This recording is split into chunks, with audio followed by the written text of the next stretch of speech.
കേരളത്തിൻ്റെ ഈ കാലത്തെ തുടർഭരണം കിട്ടുമ്പോൾ, നേരത്തെ പറഞ്ഞ കാര്യമാണ്, തുടർഭരണം കിട്ടുമ്പോൾ ഉത്തരവാദിത്തത്തോടെ ജനങ്ങളോട് പറഞ്ഞത് പൂർത്തീകരിക്കുക എന്നുത്തരവാദിത്തമുണ്ട്. അത് പൂർത്തീകരിക്കുന്നത് ഒരു കേവലമായ കാര്യം എന്ന നിലയ്ക്ക് മാത്രം കാണാവുന്നതാണോ എന്നൊരു ചോദ്യം നിശ്ചയമായും അവിടെയുണ്ട്.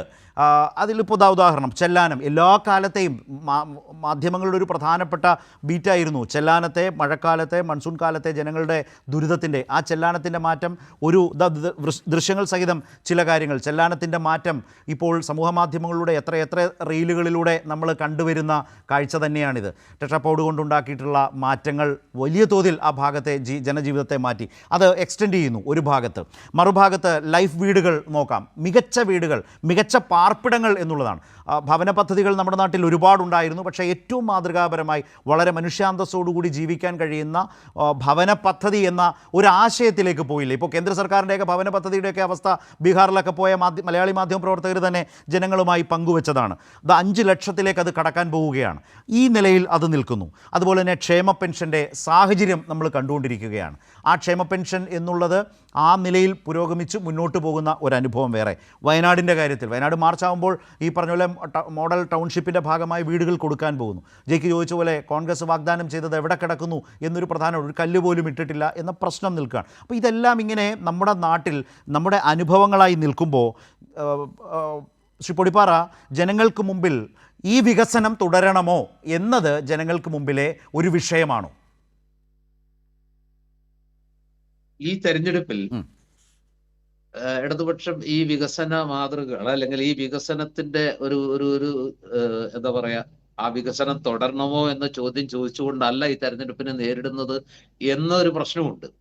നിങ്ങൾ വികസനം ഇനിയിപ്പോ UDF അത് അംഗീകരിച്ചാലും ഇല്ലെങ്കിലും നിങ്ങളെ സംബന്ധിച്ചിടത്തോളം നിങ്ങൾക്ക് അതിൽ ആത്മവിശ്വാസം ഉണ്ടെങ്കിൽ കേരളം കണ്ട സമാനതകളില്ലാത്ത വികസനവും ക്ഷേമ പ്രവർത്തനങ്ങളുമാണ് ഈ 5 വർഷക്കാലത്തിനുള്ളിൽ ഇടതുമുന്നണിക്ക് ചെയ്യാൻ കഴിഞ്ഞതെങ്കിൽ കണക്കുകൊണ്ടും കാര്യം കൊണ്ടും അതുപോലെ തന്നെ യാഥാർത്ഥ്യങ്ങളിൽ മുന്നോട്ട് വരച്ചിട്ടുകൊണ്ട് ആ രീതിയിലൊരു പ്രചരണം നടത്താൻ എന്തുകൊണ്ട് കഴിയുന്നില്ല എന്നൊരു ചോദ്യം ഞാൻ ഇതിന്റെ കൂട്ടത്തിൽ അങ്ങ് ചോദിച്ചു നോക്കുകയാണ്.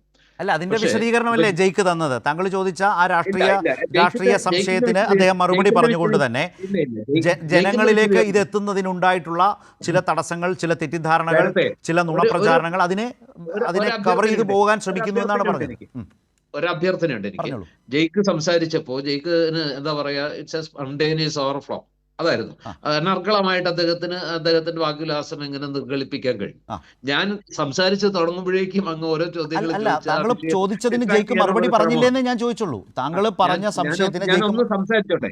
ജയ്ക്ക് പറഞ്ഞത് ഒരു മുന്നണിയുടെ ഭാഗമായിട്ട് നിന്നുകൊണ്ട്, ഭരണകക്ഷിയുടെ ഭാഗമായിട്ട് നിന്നുകൊണ്ട്, സ്വാഭാവികമായിട്ടും ജയ്ക്കിനെ പോലെ ആ പാർട്ടിയുടെ ഒരു വക്താവിന് ഈ ചാനൽ ചർച്ചയിൽ വന്നിരിക്കുമ്പോൾ അതിന്റെ എന്താ പറയാ കളർഫുൾ, അതായത് വളരെ പോളിഷ്ഡ് ആയിട്ടുള്ള ആ വശങ്ങൾ, ഏറ്റവും വലിയ നേട്ടങ്ങൾ ഉണ്ടാക്കിയ അവർ വിശ്വസിക്കുന്ന അതിന്റെ ഏറ്റവും പോസിറ്റീവായിട്ടുള്ള കാര്യങ്ങൾ തന്നെയാണ് അവതരിപ്പിക്കേണ്ടതും അതാണ് അവതരിപ്പിക്കാൻ അദ്ദേഹത്തിന് കഴിയുന്നതും.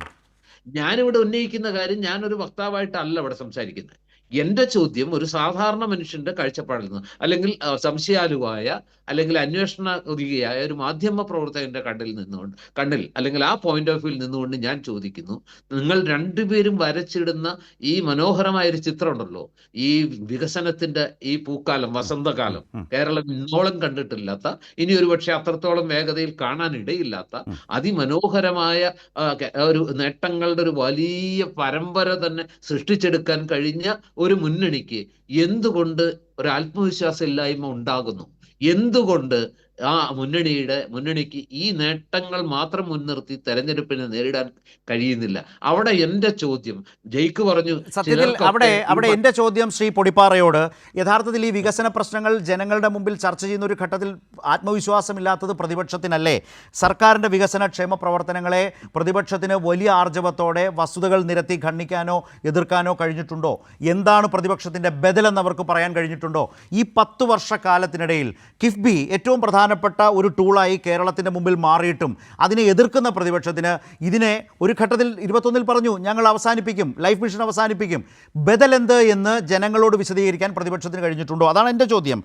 യഥാർത്ഥത്തിൽ സർക്കാരിൻ്റെ ഈ വികസന സമീപനത്തെ ശരിയായി എതിർക്കാൻ, വസ്തുതാപരമായി ഖണ്ഡിക്കാൻ നാളിതുവരെ പ്രതിപക്ഷത്തിന് കഴിഞ്ഞിട്ടുണ്ടോ? ഇവിടെ വസ്തുതാപരമായി ഖണ്ഡിക്കുക എന്നുള്ളതല്ല. നിങ്ങൾ ഇടതുപക്ഷത്തിന്റെ ആ ഒരു പോയിന്റ് ഓഫ് വ്യൂവിൽ, സർക്കാരിന്റെ അല്ല എൻ്റെ ചോദ്യം ഒരു പോയിന്റ് ഓഫ് വ്യൂവിൽ കാര്യങ്ങളെ ശരത്ത് കാണുന്നു. അല്ല കാരണം കൈരളി ന്യൂസിലിരുന്ന് അല്ല അല്ല അതിന്റെ അത് ആങ്കർ അതല്ല അത് എന്നുണ്ടെങ്കിൽ ചോദ്യമല്ലേ പ്രത്യേകിച്ച് ഒരു സാർ. അല്ല, ഞാൻ എന്താ ഒന്ന് ആ പറഞ്ഞോട്ടെ പറഞ്ഞതിൽ ഒരു ശരത്തെ, അപാകതയുണ്ട്. എനിക്ക് എന്താണെന്നറിയോ? ഇടപെടലേ ശരത്തെ, അല്ല, പ്ലീസ്. അപാകതയുണ്ട്. എന്താണെന്നറിയോ? ഈ നാട് ഭരിക്കുന്ന ഒരു സർക്കാർ അവരുടെ വികസനത്തെ സംബന്ധിച്ച ഒരു കൃത്യമായ പിക്ചർ വെച്ച് ഞങ്ങൾ ഇതിന് ഡിബേറ്റ് ചെയ്യാൻ തയ്യാറാണെന്ന് പറയുന്നു. അവിടെയാണ് ഈ ചോദിക്കുന്നത്, പ്രതിപക്ഷം അതിന് തയ്യാറാകുന്നുണ്ടോ?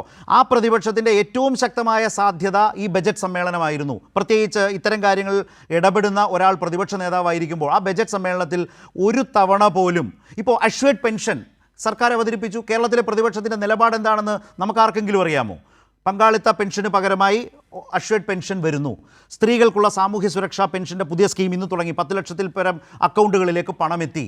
ഇങ്ങനെ എത്ര കാര്യങ്ങൾ. മുനിസിപ്പൽ ബോണ്ട്, ഇതിലൊക്കെ പ്രതിപക്ഷത്തിൻ്റെ നിലപാടെന്താ? കിഫ്ബിയെ നിങ്ങൾ എതിർക്കുന്നുവെങ്കിൽ എന്താണ് ഞങ്ങളുടെ ബദൽ ഇതാണ് എന്നിനി തെരഞ്ഞെടുപ്പിന് എത്ര മാസമുണ്ട്? അപ്പോൾ ഇത് പറയാൻ കഴിയുന്നു എന്നാണ് എൻ്റെ ഇത് ചോദ്യം. അവതരിപ്പിക്കുന്നത് നിങ്ങൾ പ്രതിപക്ഷത്തിന്റെ മുന്നിലല്ലല്ലോ, കേരള സമൂഹത്തിന്റെ മുന്നിലല്ലേ ഈ നേട്ടങ്ങളുടെ പട്ടിക അല്ല, അവിടെ പ്രതിപക്ഷം ഉണ്ടല്ലോ.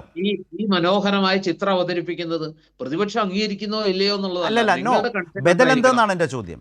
ബദൽ അല്ല, ഞാൻ അവതരിപ്പിക്കാൻ അവർക്ക് ചോദിക്കുന്നത് കഴിയുന്നു എന്നാണ്. ബദൽ എന്തെങ്കിലും ആവട്ടെ. അതെങ്ങനെയാണ് ബദൽ എന്ത് ഒരു കൂട്ടർ അല്ല, അതെങ്ങനെയാണ് ശരത്തെ, തെരഞ്ഞെടുപ്പിലേക്ക് പോകുമ്പോൾ ഇതല്ലേ താരതമ്യം എന്ന് പറയുന്നത്?